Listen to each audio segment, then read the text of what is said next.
I padded barefoot into the kitchen. I didn't expect to see him there.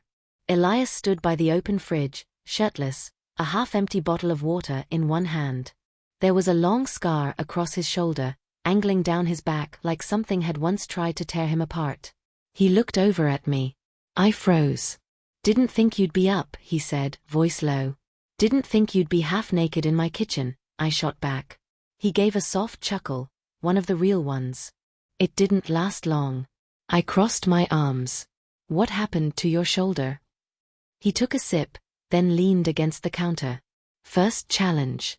I was 18. The wolf I fought didn't care that it was supposed to be symbolic. He was old. Bitter. Thought I didn't deserve the role.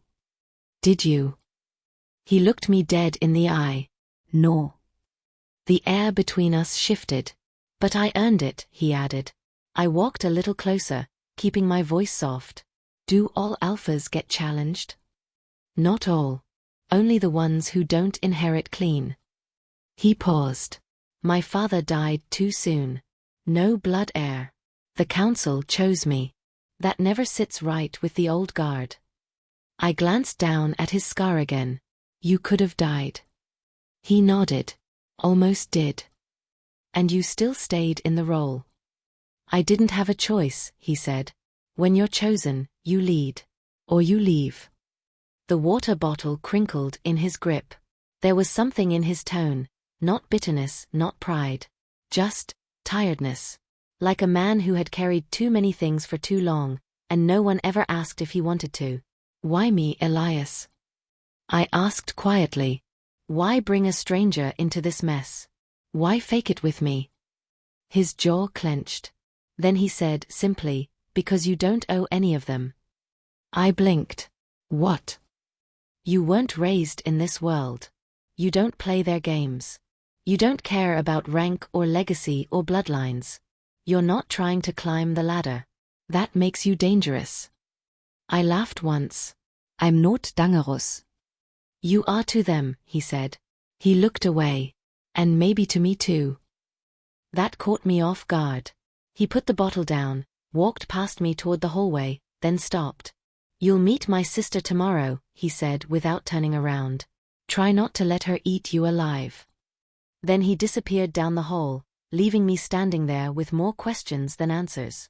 But one thing was becoming very clear. This fake engagement? It wasn't just about appearances.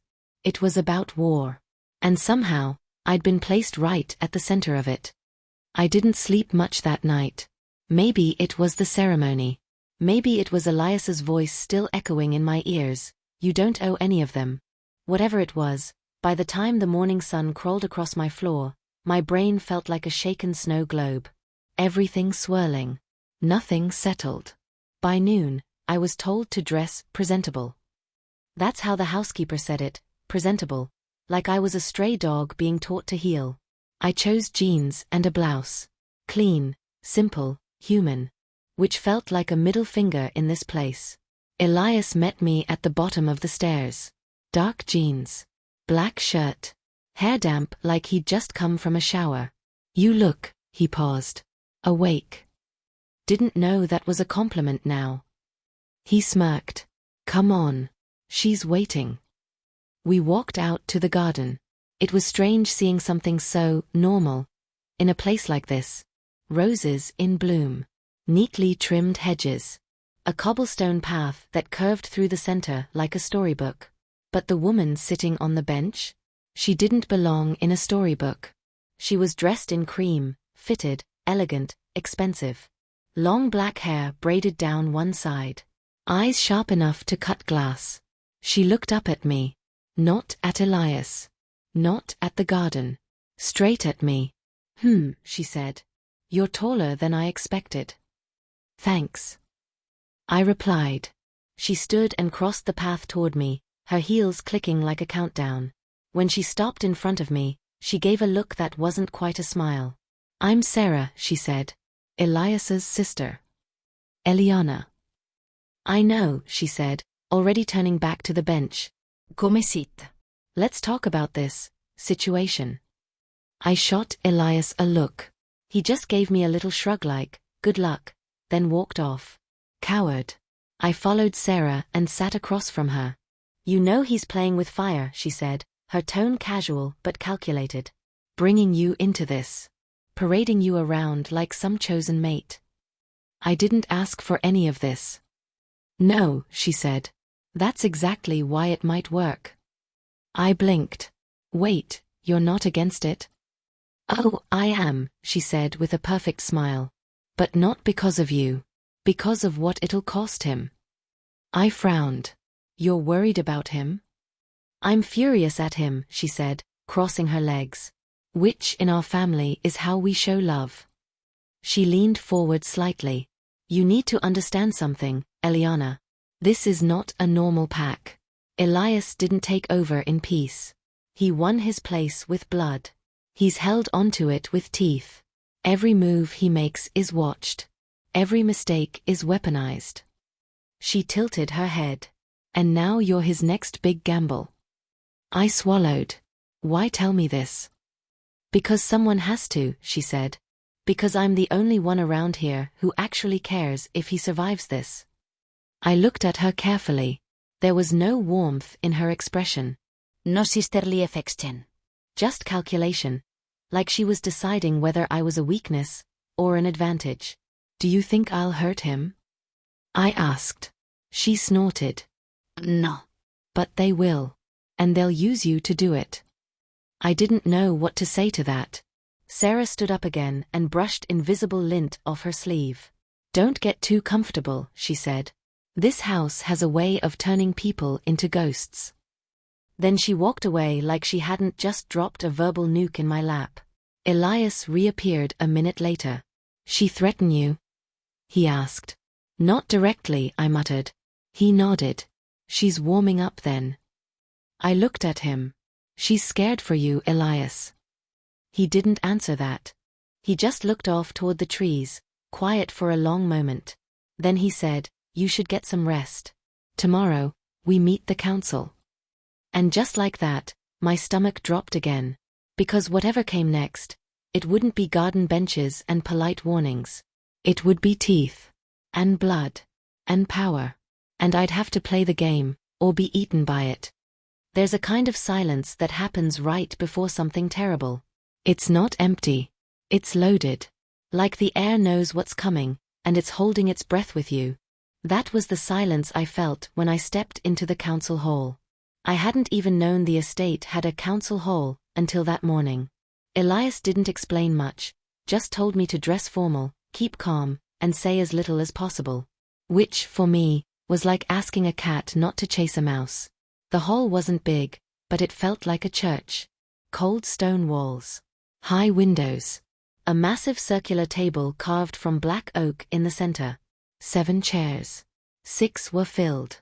And then there was Elias, standing behind one of the empty seats like it was his version of a throne. He nodded at me once. This is Eliana. No, fiancée. No, mate. No gentle introduction. Just, my name. I stood there like a statue. Hands folded. Heart pounding. The council didn't look like monsters. That's what threw me. They looked like business executives. Bankers. Professors. Clean-cut, expensive suits, gold watches, hair that probably cost more than my rent back home. But their eyes? Those were not human eyes. One man, a lean guy with silver at his temples and a face carved from granite, leaned forward. You're not one of us, he said. You're not even from a pack. No, I said. I'm not. And yet you claim to be bonded to the Alpha? She doesn't claim anything, Elias interrupted, voice sharp. She's here, another woman said, crossing her legs, so she's part of the claim. One way or another. Why her? The granite-faced man asked. What bloodline? What pedigree? I felt like I was being auctioned. Elias answered calmly. Because I chose her. That's not enough, said the woman. Not anymore. Another man spoke, older, with a scar across his cheek. Let the girl speak. Let's hear what she thinks she's doing here. Elias looked at me, eyes unreadable. And in that second, I knew I couldn't play it safe. I had to be me. So I took a breath, stepped forward and said, I'm here because he asked me to be. They all stared. I continued, voice steady. I don't know your laws. I don't know your customs. But I do know what it means when someone trusts you with their name, their secrets, and their life. I glanced at Elias. I didn't ask for this. But I'm not walking away from it either. A few seconds passed. Then the woman smiled, not kindly. You've got a mouth on you. I was raised that way, I said. Not afraid of us. Oh, I am, I admitted. But I'm more afraid of letting people think they can push me around. The scarred man gave a low grunt of amusement. She's bold. She's reckless, the granite-faced one said. She's exactly what you need, Sarah's voice cut in. Everyone turned. I hadn't even realized she was in the room. She stepped into the circle, smooth and calm, like she owned the floor. You want loyalty? She's got it. You want strength? You just saw it. You want someone who isn't clawing for a throne? That's her. She folded her arms. Unless you'd rather we find someone more cooperative. That landed like a threat. Elias watched them all. Silent. Waiting. The council went still. Then the granite-faced man leaned back. We'll allow the pairing to proceed, on one condition. Elias's jaw tightened. What condition? She joins the proving. Everything stopped. Even Sarah looked shocked. You can't be serious, she said. I'm very serious, the man replied. She wants to walk in our world? She has to survive in it. One trial. One witness. No help. What kind of trial? I asked, trying to keep my voice from shaking. He smiled. The kind of smile that meant pain. You'll find out tomorrow. Then they stood. All of them. In perfect sync. And walked out. Elias didn't move. Neither did I. Until the last door shut and I finally exhaled. What the hell is the proving? I asked. His face was like stone. It's the oldest test we have, he said. They just challenged your right to be here. And if I fail?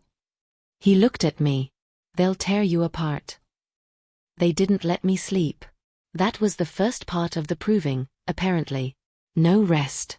No warning. No details. At exactly 4 a.m, 2 enforcers came into my room, told me to get dressed, and handed me a plain black outfit that looked more like combat gear than anything else. No jewelry. No makeup. Just boots, a knife, and silence. They didn't speak a word as they walked me out of the main house and toward the forest. Not the garden. Not the training grounds. The Rayol forest. The one past the border gate. The one with signs that said, no trespassing. Even you. Fog clung to the trees like ghost fingers. The moon was barely hanging on, half-covered, silver and distant. When we reached the clearing, I saw him. Elias. Leaning against a tall stone marker, arms crossed, eyes like thunderclouds. I didn't know it would be this, he said quietly. I swallowed.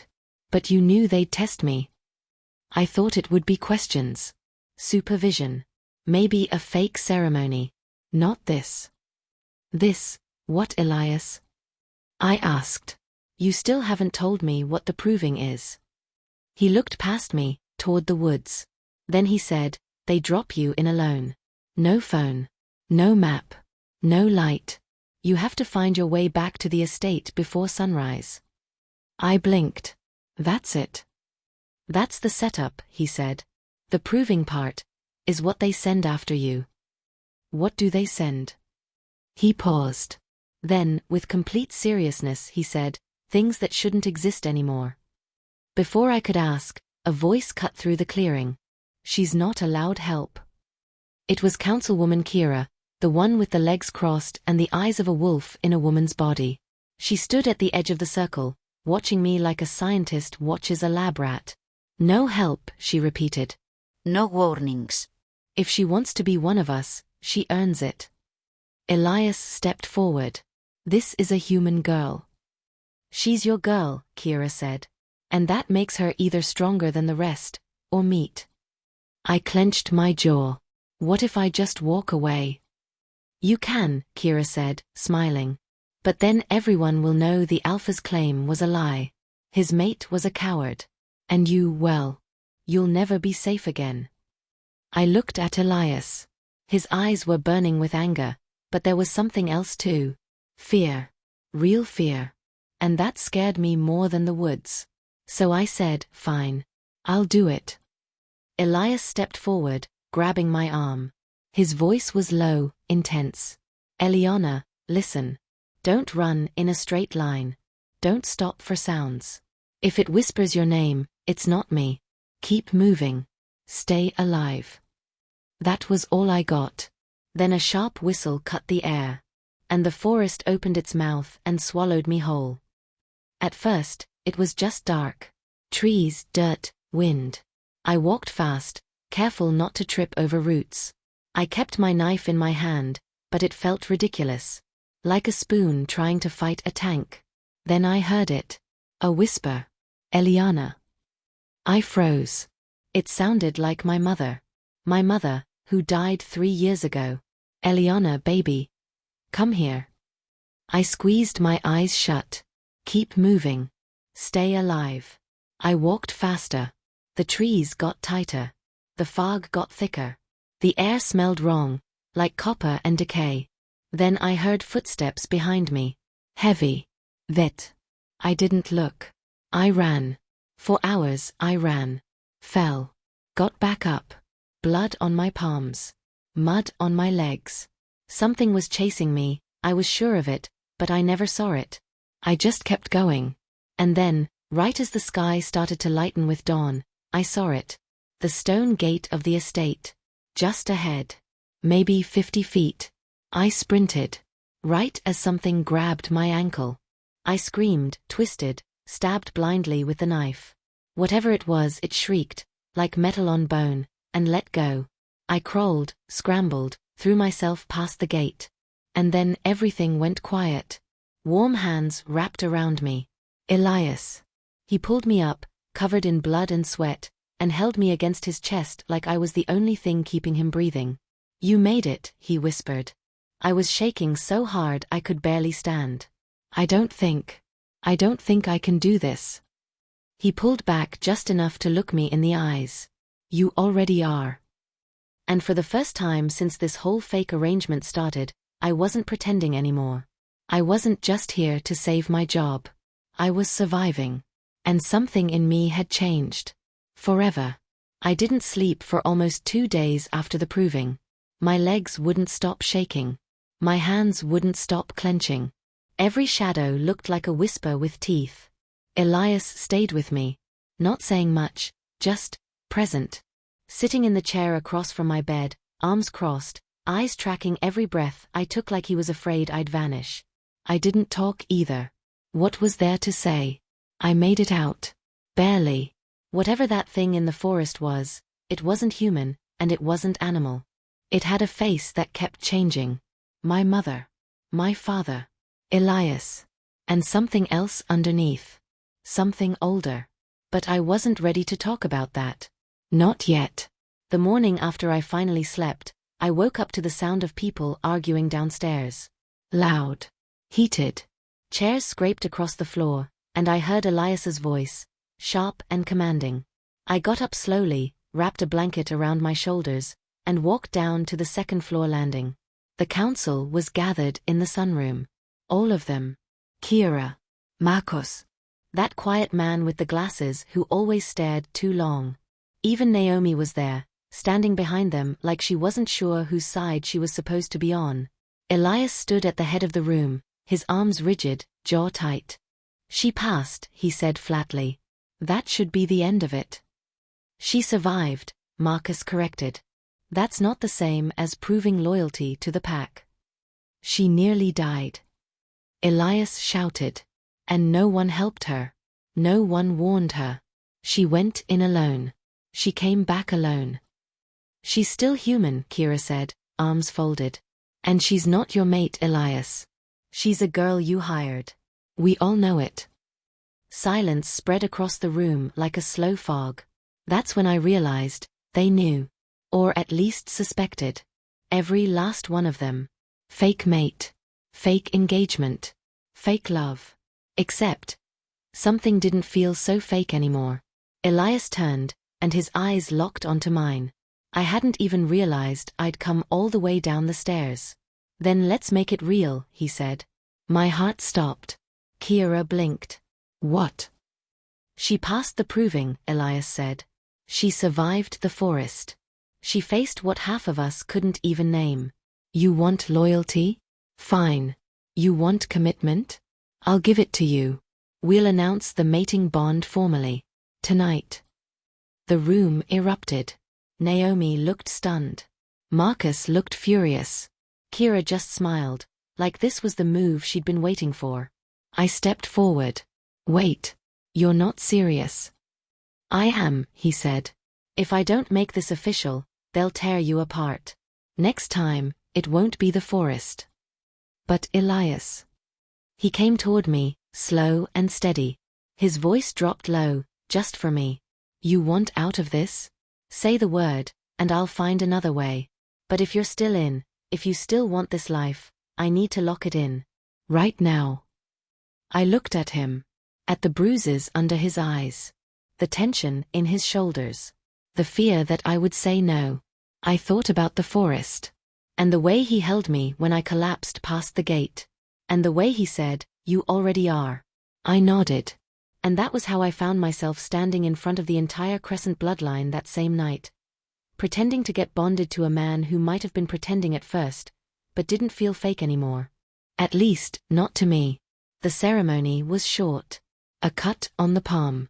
A binding of hands. Words spoken in the old tongue that no one translated for me. Then a kiss. That part wasn't fake either. It lingered. Long enough that the room went quiet. Long enough that Kira raised an eyebrow.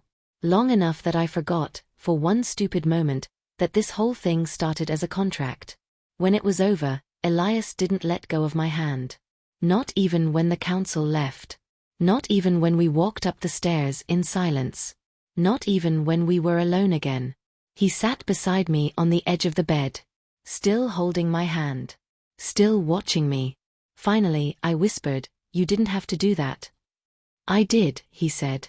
"Because I think they're starting to believe us." "And what about you?" He looked at me. "I don't know yet," he said honestly. "But I'm not pretending anymore. Are you?" I didn't answer. Because I didn't know either. But when he leaned in again, and I didn't stop him, it didn't feel like a lie. Not even a little. 3 days after the mating ceremony, I stopped sleeping. Not because I was scared anymore. Because I was curious. The Crescent bloodline mansion had more secrets than people. Hidden rooms. Locked doors. Old tapestries that looked like they were hiding entire lives behind them. And Elias? He was one of them. Different. Since the ceremony, he'd been quiet. Still protective, still close. But different. He was distracted. Distant. And always in meetings. He'd come back late at night, eyes tired, scent sharp with stress. And when I asked what was wrong, he'd say things like, "Nothing you need to worry about." Or, "It's just politics." Or worse, "I'm handling it." That last one always made me feel like a child. Like I wasn't part of this thing we were pretending to build together. So I started asking questions. Quietly. To Naomi mostly. She was still cold with me. Like she didn't know if I was a threat or a tragedy waiting to happen. But one night, while we were both in the kitchen cleaning up after a long dinner with Elias's enforcers, she said something that caught me off guard. "You know he didn't want this." I glanced up from the sink.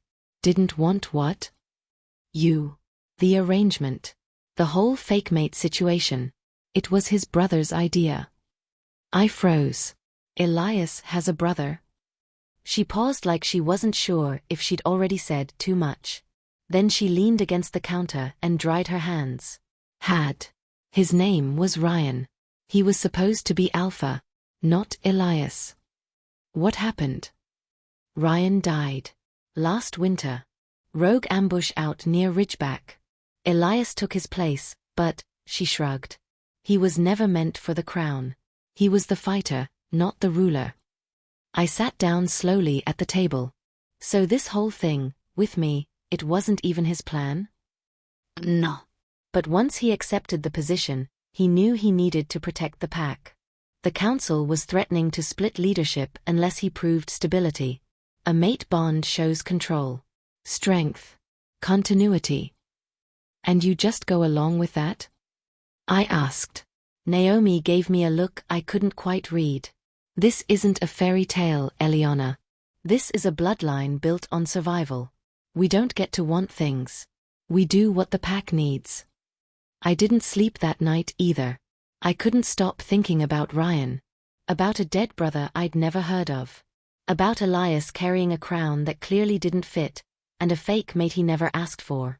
Was that all I was to him? A chess piece? But then I remembered the look in his eyes the night of the ceremony. The way he kissed me. The way he held me. That wasn't acting. Was it? The next morning, I decided I was done waiting for answers. So when Elias came back from another late-night council meeting, I didn't let him pass me in the hallway. I stood in front of him, arms crossed, voice steady. We're not doing this anymore. He blinked. Doing what? This. You disappearing all day. You shutting me out. You treating me like some stranger you're stuck with. His mouth opened like he was about to argue, but I cut him off. I know about Ryan. Silence. I kept going. I know the pack didn't want you as Alpha. I know the council's pushing you. And I know this, I motioned between us, wasn't your idea. He swallowed, jaw clenching. Say something, I whispered. He didn't move. But after a long moment, his voice came out low. He died protecting me. What? Ryan. We were out hunting rogues. He took a blade meant for me. His last words were, keep them safe. Elias looked at me then, really looked at me. I've been trying ever since. My chest tightened. I didn't ask for this, he said. I didn't want a mate I couldn't trust. I didn't want a crown soaked in my brother's blood. But here we are. He stepped closer, his eyes tired but fierce. And if I have to fight every single elder on the council to keep you alive, I will. So no, I don't regret bonding with you. Even if it started fake. His voice dropped even lower. But it's not fake anymore. Not for me. I didn't know what to say. My heart was pounding. My throat was tight. And still, somewhere under all the fear and confusion, I believed him. Then tell me the truth, I said quietly. All of it. From here on out. He nodded. Okay. And just like that, the pretending stopped. The real story? It was just beginning. The next morning, I woke up to the sound of bells. Not soft church bells or anything peaceful. These were sharp, cold, metal clangs echoing through the mansion walls like a warning. Naomi burst through my door before I could even sit up fully. Get dressed, she said. For what? Her eyes were unreadable. You're being summoned to the circle. I sat there for a second, trying to process. Is that like a council thing? No, she said, already heading to my closet. It's a pack thing. Every mate of an alpha takes the blood oath. It's tradition. Since when do fake mates do anything traditional? She didn't answer. She tossed me a black coat and a pair of boots. You've been claimed. The bond is public. That means whether you like it or not, you're in this now. And they want to see if you'll bleed for it. Naomi was gone before I could ask another question. I stared at the coat. It looked heavier than it should have been. Thick, wool fur-lined, almost ceremonial. Like something ancient. By the time I made it downstairs, the entire household was silent. Even the guards didn't look at me. Elias was waiting by the front door, already in his black ceremonial cloak. His mark, our bond mark, was visible on his neck. Walk with me, he said. I did. We left the mansion and crossed through the forest trail behind it. The air was cold, almost bitter. Wind bit at my cheeks, and the trees loomed like tall, silent witnesses. We walked until the path opened into a stone clearing. A wide circle. Carved runes on the ground. 4 elders standing at the corners. The rest of the pack gathered around them like spectators at an execution. That's what it felt like. A trial. Elias stopped at the center, his hand on the small of my back. One of the elders, an older man with silver hair and eyes like granite, stepped forward. Eliana Ray, he said. Do you understand where you stand? I cleared my throat. No. Not really. There was a small murmur from the crowd. But I kept my eyes on him.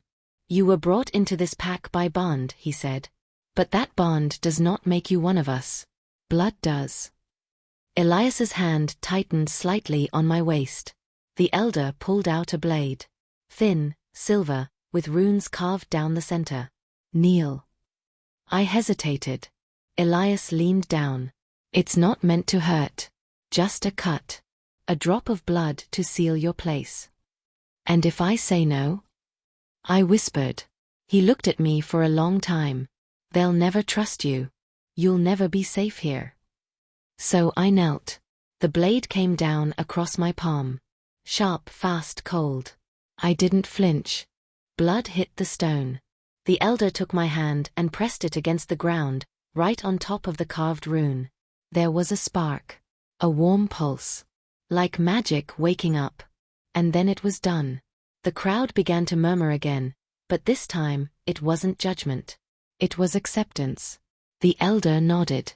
You are marked. By bond and by blood. I stood slowly. Elias looked at me differently now. Like I'd passed some invisible test. Like I was no longer something to hide behind locked doors. You did good, he said softly. Yeah. I muttered. Does this mean they'll stop looking at me like I'm one bad move from exile? He smiled. Just a little. Not yet. But it's a start. And I believed him. Because for the first time since I walked into this strange, cold mansion, I didn't feel like a prisoner. I felt like part of something. Even if that something was dangerous as hell. I wasn't looking for anything.